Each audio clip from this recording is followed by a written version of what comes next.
With the rollout of vaccines, traveling within the United States is becoming increasingly possible. The CDC says those who have been vaccinated are at low risk, but they should still wear masks while on board. Some Texas state students are looking forward to traveling again. I feel like if you're traveling and you have taken the vaccine, wear your mask and stay 6 feet apart, I think you should be fine. Many college students living away from home view traveling to other states as a necessity. They travel under the guidelines given and do not mind the risk that comes with leaving their homes. When school allows, I'd like to be able to travel home and see my family and do new things. I don't think it's a risk because I'll be able to wear a mask and social distance, and I think it's worth it because I'll be getting the vaccination soon. Whatever choices are made this summer when traveling, it is up to those participating to be smart when it comes to the possible transmission of COVID-19. For Bobcat Update, I'm Freya Charlesworth.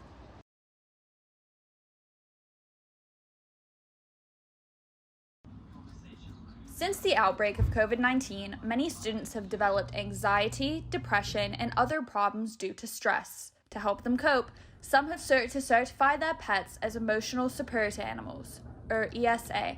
I used to have really bad anxiety, and so he just helps me with my everyday life, dealing with the anxiousness and the stress of everything. Under the Fair Housing Act, Texas State allows students to bring their pets to live in their dorms if they obtain the appropriate forms to prove they have legitimate needs. Students who live in apartments can also benefit from ESA status. Deposits and other fees associated with pets are waived if the animals are verified as helping their owners cope with mental disabilities. As someone who is diagnosed and constantly struggles with generalized anxiety disorder, emetophobia, and agoraphobia, it was really nice to know that my apartment complex allowed my emotional support animals to live with me completely pet rent-free. Mental health continues to be a serious issue with college students, and having an emotional support animal is a great way to alleviate these mental health problems. For Bobcat Update, I'm Freya Charlesworth.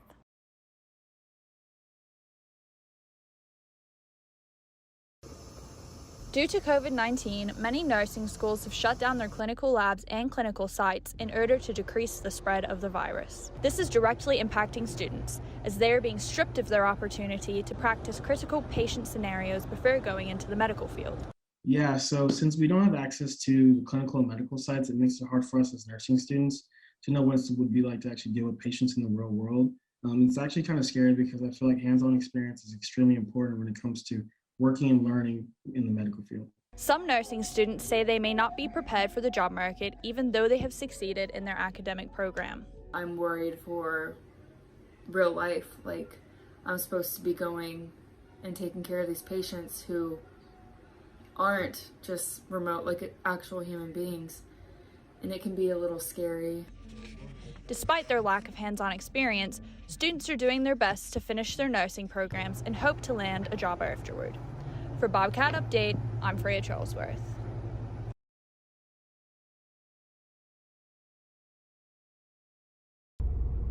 Going to the gym might seem too risky for some people, so they seek workout alternatives.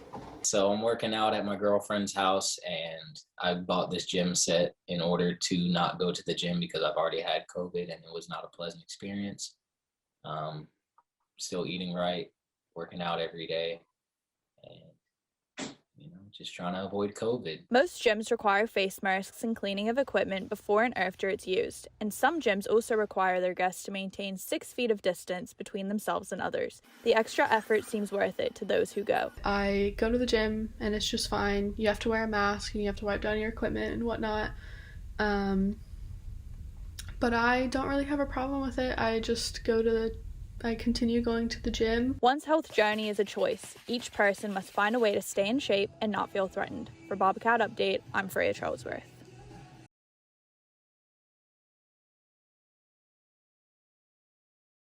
Celebrating spring break will be a lot different for many students this year, with COVID-19 still a threat. Although there are some individuals who will not let their fear of the virus keep them from going on vacation, there are others who don't see vacation as a necessity. Well, honestly, I don't see the benefit of traveling anywhere, especially with COVID going on. Especially like with spring break, with no classes, I see the benefit of staying home and working, getting a full 40 hours of work. With Governor Abbott's recent announcement to end the statewide mask mandate, some feel uncomfortable because they fear they'll be susceptible to COVID-19. I plan on staying home and continuing to follow quarantine guidelines as far as what the rest of the United States is going to be doing. I don't believe it's safe or appropriate for our governor to make such a rash decision. Whatever one may choose to do this spring break, it's best to make an informed decision to stay healthy. For Bobcat Update, I'm Freya Charlesworth.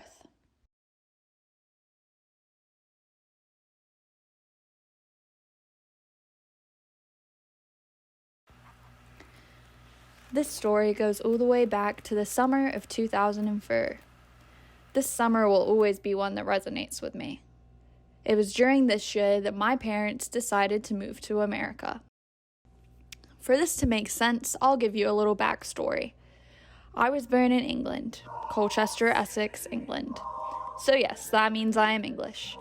Everyone in my family is English. When I was about 3 years old, one of my uncles moved to Texas. With this new location and a promise of heat, good food, and fun, my parents decided to bring my sister and I here on vacation a couple of times.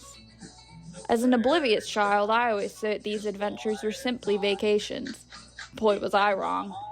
A couple of years later, and my parents had decided that Texas was the place to be. So we all bid adieu to the life that we knew and started a new life in San Antonio, Texas in the July of 2004. At this time, I was only 5 years old. Moving to another country away from all family isn't particularly easy and presents its challenges. Some family would come and visit us occasionally, and we would try our hardest to go home every couple of years. My grandpa would come over every year and stay with us for a few months. Those months were the absolute best of times.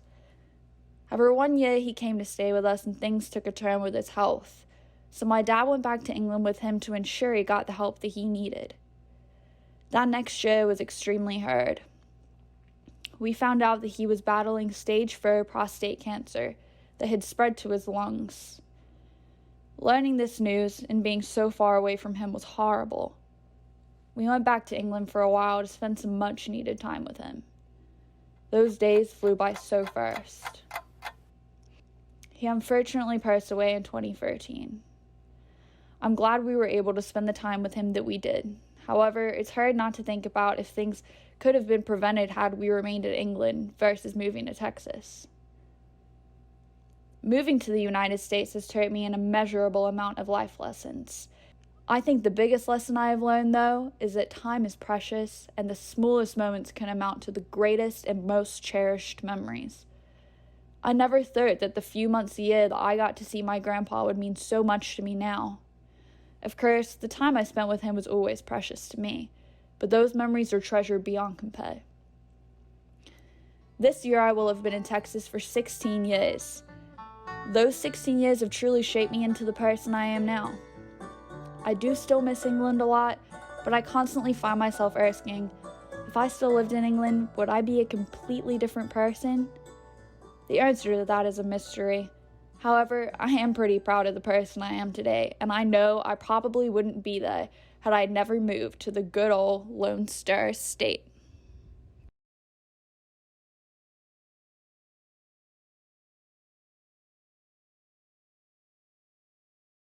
Hello, so welcome to my fitness journey. My name is Freya Charlesworth.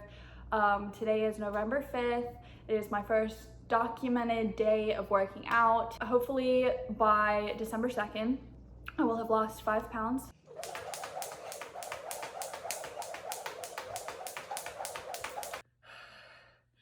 I know this isn't a stable shot, but this is the reality of working out. And sometimes you're gonna be sweating so much and you're gonna be laying down dead. As you can see, I began this process eager to progress my health and fitness. I worked out every day, losing immeasurable amounts of sweat in the process. I ate extremely healthy. Breakfast each day would consist of either eggs and fruit, toast, yogurt, oatmeal, or organic cereal. For lunch, I would have a plate of vegetables, hummus, and fruit. Dinner usually consisted of a type of chicken or meat with carbs, my favorite dish being chicken curry. I got up and began a routine of consistent exercise and health. It is 8 a.m. I'm going on to work with my mom. I really don't want to be awake right now, but rise and grind, you know? However, after 2 weeks, I saw no progress and became extremely discouraged with my journey. Hello, it's November 17th. I am 2 weeks into my weight journey. It's going terrible, I'm not gonna lie. It's a big fat failure. It's disgusting, really. This is just really hard. And I'm really disappointed in myself. I don't even want to do this anymore. I'm gonna maybe try and go a lot harder the last 2 weeks. But I don't know that it's gonna do much, so. Following my minor breakdown, as the next week ensued, I worked as hard as I possibly could within my home gym. I was determined to make a change in my body.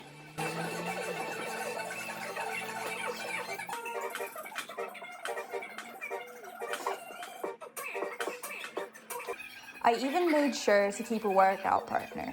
This way, I could maintain accountability for my workout. I was truly dedicated. Hi, I'm Huda. I'm Freya's workout partner / trainer. She doesn't like the trainer part, but I like to think I'm one. We've been grinding it out this last 3 weeks. Hopefully we can push it one more week, reach our goals. Yeah, we've been working real hard, real proud of her. So let's just keep it going. It's just been kind of a difficult month in terms of staying on track, and I tend to go out on the weekends and drink, and I've been doing that for like the first 3 weekends. And so then when I do that, obviously the next day I'm just like carbo loading. I don't know if that's what everyone like calls it. And I do it to myself, as my mom would say, the pain is inflicted, it's self-inflicted.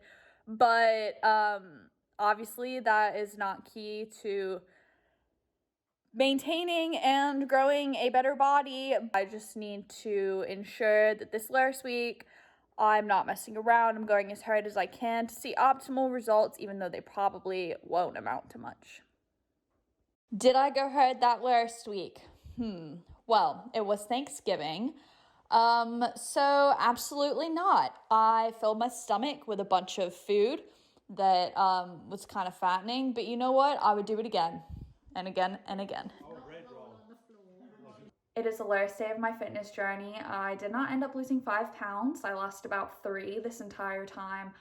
I think that the lesson that I took away from this the most was that everybody goes on their own journey. Some of them take longer than others. We're not the people that we see on social media, and we shouldn't constantly compare ourselves to those people. I found myself doing that a lot of the time during this entire process. There were a lot of times when I was recording myself working out and I was like, ew, like you look disgusting. Like, why did the camera add 10 pounds? I swear I don't look like that.